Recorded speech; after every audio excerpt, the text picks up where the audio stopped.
नमस्कार दोस्तों, मैं आपका दोस्त के.एन. मौर्य और आप देख रहे हैं जहर मुक्त खेती, जिसमें हम किसानों को बताते हैं कि कम से कम जहर के प्रयोग से आप अपने खेती को संपन्न करें, जिससे आपकी खेती और परिवार दोनों बचा रहे। आज दोस्तों बात करेंगे जुलाई में लगने वाली सब्जियों के बारे में। यदि आप हमारे चैनल पर नए हैं तो चैनल को सब्सक्राइब कर लीजिए ताकि कोई भी वीडियो आपसे छूटे ना। तो आइए शुरू करते हैं आज की वीडियो। इस महीने में अधिक लाभ के लिए आप कर सकते हैं धनिया की खेती। जी हाँ दोस्तों, धनिया की खेती इस समय करते समय कुछ बातों को आपको ध्यान में रखना चाहिए। एक तो हाइब्रिड का मल्टी कटर धनिया लीजिए, यानी कई बार कटाई करके बेचा जा सके, उसे लीजिए। दूसरा, ज़मीन का चयन करते समय यह सुनिश्चित जरूर कर लें कि जो ज़मीन हो उसमें पानी निकासी की समुचित व्यवस्था हो। यदि पानी निकासी की समुचित व्यवस्था नहीं होगी तो फिर आपको दिक्कत हो सकती है।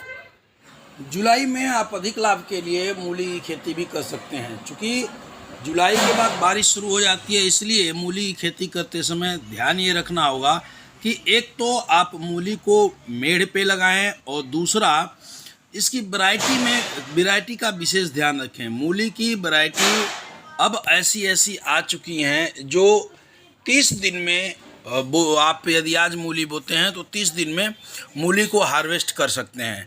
तो एक तो आप वैरायटी चयन करते समय इसका ध्यान रखें। दूसरा, बारिश में जब आप मूली की खेती करेंगे तो ज़मीन में कीटनाशक डालना ज़रूरी है आपको, क्योंकि मूली पे दाग आएगा तो आपकी मूली ठीक से बिकेगी नहीं। इसके लिए आप नीम की खली का प्रयोग बढ़िया से कर सकते हैं, और नहीं तो यदि आप केमिकल में जाना चाहें तो केमिकल भी डाल सकते हैं, जिससे आपकी मूली साफ़ सुथरी होगी। यदि जुलाई में आप मूली की खेती करते हैं तो निश्चित रूप से यह आपके लिए बहुत बड़ा फ़ायदेमंद सौदा साबित हो सकता है। जुलाई में पूरे भारतवर्ष में जो किसान हैं वो टमाटर की खेती करेंगे। जी हाँ दोस्तों, भारतवर्ष में टमाटर की खेती बड़े पैमाने पे की जाती है, और बारिश वाले टमाटर की खेती यदि आप करते हैं तो यह बहुत ही फ़ायदेमंद साबित होगा। इस खेती के लिए ज़रूरी है कि आप सही बीज का चयन करें। मार्केट में रोग रोधी वैरायटियाँ इस समय लगभग बहुत सारी कंपनियाँ लाई हैं, तो टमाटर की खेती में रोग रोधी वैरायटी का चयन करें जो बहुत सारे रोगों के प्रति जो है वो अगेंस्ट रहती हैं कि वो रोग उन पे नहीं आएगा। और इसके साथ साथ इसमें यदि बारिश में टमाटर की खेती करेंगे तो सबसे ज़्यादा उकठा जड़ गलन की समस्या आती है। इसके लिए भूमि शोधन करना न भूलें। भूमि शोधन यदि नहीं करते हैं तो आपको जड़ गलन की समस्या जब फल फूल पे आएगा टमाटर तो ये लगी रहेगी। और साथ ही साथ टमाटर में अधिक रासायनिक फर्टिलाइजर का प्रयोग न करें। इसके बाद आप जुलाई महीने में कर सकते हैं गोभी की खेती। जी हाँ, फूल गोभी की खेती यदि जुलाई महीने में करते हैं तो बहुत ही फ़ायदेमंद हो सकता है, क्योंकि ये अगैती फूल गोभी होगी। इसका भी आप ये जो बीज है रोग रोधी बीज लाएं और इसको मेड़ पे बोएं। बेड बना के यदि आप बोते हैं तो आप चाहें तो मैंने पिछली बार एक वीडियो डाली थी कि गोभी की भी मल्टी कटर हो सकती है। एक कटाई काटने के बाद उसमें 2-3 फूल आते हैं, उसको काट सकते हैं आप। इसके लिए ज़रूरी है कि थोड़ा सा जब आप गोभी की खेती करें तो न्यूट्रिशन मैनेजमेंट आपका सही होना चाहिए। यदि सही न्यूट्रिशन मैनेजमेंट देते हैं तो पहला फूल लेने के बाद आप चाहें तो दूसरा फूल भी ले सकते हैं। जुलाई महीने में बेलवर्गीय फसलों में आप लौकी की खेती भी कर सकते हैं। लौकी की खेती यदि आप इस समय करते हैं तो लौकी के लिए मचान तैयार करना होगा। मचान, और जो लोग मचान नहीं तैयार करने जानते हैं, इसके बाद मैं आपको एक वीडियो दूंगा मचान की, जिसमें आपको कुछ नहीं करना है, केवल बना बनाया मचान ले आना है और उसको बस रस्सियों के सहारे, बांस के सहारे कस देना है। और बहुत मेहनत नहीं है, थोड़ा सा खर्च लगेगा लेकिन बहुत ही शानदार होगा। तो इसकी खेती भी, लौकी की खेती आप कर सकते हैं। जुलाई में आप कद्दू भी लगा सकते हैं। कद्दू लगाते समय इसमें भी बीज का ध्यान दें। बहुत पहले बड़े बड़े कद्दू का मार्केट होता था, लेकिन अब छोटे छोटे कद्दू, क्योंकि छोटी छोटी फैमिलीज रह रही हैं अब, तो आप छोटे छोटे कद्दू लगाएं। 1 से 1.5 किलो तक के कद्दूओं के बीज आते हैं, इसको लें और इस समय आप मेड़ पे इसकी भी खेती कर सकते हैं। इसे चाहें तो आप मचान पे भी कद्दू की खेती कर सकते हैं। कद्दू की खेती यदि मचान पे करेंगे तो सड़ने की संभावनाएं काफ़ी कम हो जाती हैं। इसके बाद हम बात करते हैं करेला की खेती के बारे में। जी हाँ दोस्तों, इस महीने करेला भी लगाया जाएगा। अगैती करेला जुलाई के फर्स्ट वीक में भी लग जाएगा। बहुत लोगों ने जून में भी लगा रखा होगा करेला। तो करेले की खेती करें। करेले की खेती में भूमि शोधन जरूर करें, जिससे इसमें फंगस की समस्याएं ना आए, और इसमें भी रोग रोधी बीज का प्रयोग करें। बहुत सारी बीज, देखिए एक दो बीज नहीं है, मैं किसी बीज को प्रेफर नहीं करता, लेकिन आप अपने यहाँ के बढ़िया बीज, अच्छी कंपनियों के बीज का चयन करें जो रोग रोधी हों, जिससे आपको करेला की खेती जब आप करें तो इसमें आपको कोई समस्या ना हो। तो आप करेले की खेती कर सकते हैं। इसके साथ साथ आप इस समय कर सकते हैं चिचिंडा की खेती। जी हाँ, चिचिंडा की सब्जी भुजिया पूरे जाड़े में बहुत मन से खाई जाती है। इसका भरता भी बनता है, कलौंजी भी बनती है, और बहुत ही बढ़िया रेट मिलता है। और सबसे अच्छी बात यह है कि चिचिंडा में कोई लागत नहीं है। एक बार केवल लगाना है आपको, और लगाने के बाद मचान इसकी तैयार कर दीजिए। मचान तैयार कर देने के बाद इसमें रोग नहीं आते, रोगों की समस्या बिल्कुल भी नहीं होती है, और ना ही बहुत खाद पानी की ज़रूरत है। तो बहुत ज़्यादा पैसा आपका चिचिंडा बचाएगा। तो चिचिंडा की खेती कर लीजिए। इसके साथ आप करिए सरपुतिया की खेती। जी हाँ, हमारे यहाँ इसे सरपुतिया कहते हैं।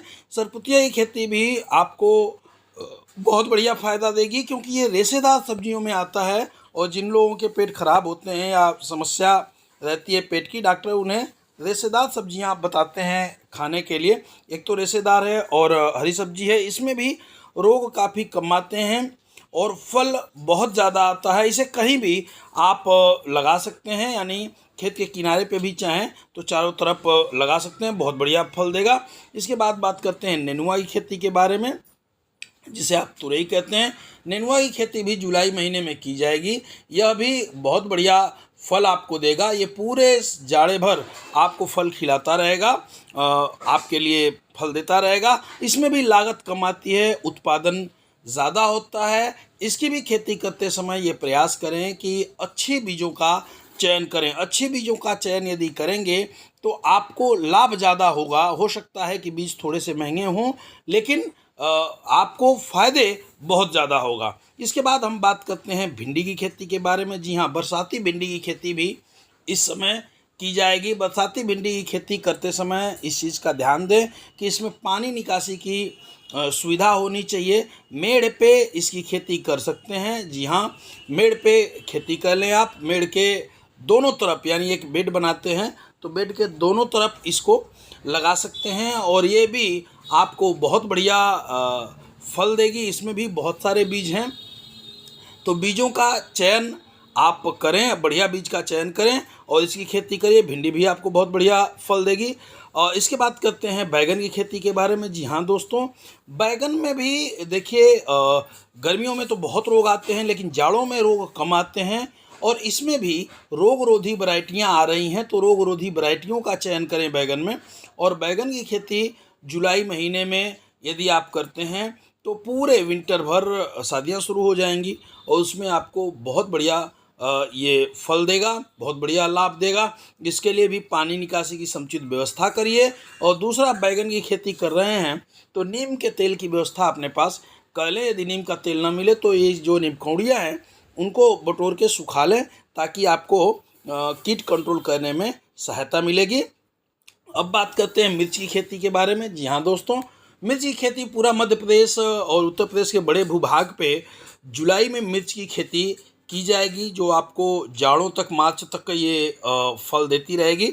तो इसमें भी बहुत सारी वैरायटियां हैं, और मिर्च की खेती में भी जो आप वायरस से परेशान रहते हैं उसके लिए रोग रोधी वैरायटियां मार्केट में अवेलेबल हैं। रोग रोधी वैरायटियों का यदि आप चयन करते हैं तो बहुत बढ़िया आपको उत्पादन मिल सकता है। आप रोग रोधी वैरायटी का चयन करिए और बहुत ज़्यादा रासायनिक फर्टिलाइज़र या पेस्टिसाइड का प्रयोग न करें, बहुत ही बढ़िया लाभ होगा इससे। इसके बाद हम बात करते हैं चौराई की खेती के बारे में। जी हाँ, इस समय जुलाई में चौराई की खेती भी की जा सकती है। चौराई वाले साग की खेती, इसमें बहुत ज़्यादा लागत की आवश्यकता नहीं है, बहुत ज़्यादा लागत नहीं लगता, लेकिन ये मल्टी कटर होता है, यानी ये पूरे जाड़े भर आप काटते रहेंगे, काटते रहिए और बेचते रहिए। तो इन खेतियों को आप जुलाई महीने में कर सकते हैं। प्रयास ये करें कि खेती करते समय कम से कम जहर का प्रयोग, कम से कम खादों का प्रयोग करें, तब भी हमारी खेती अच्छी होगी। जय हिंद, जय भारत, जय जवान, जय किसान।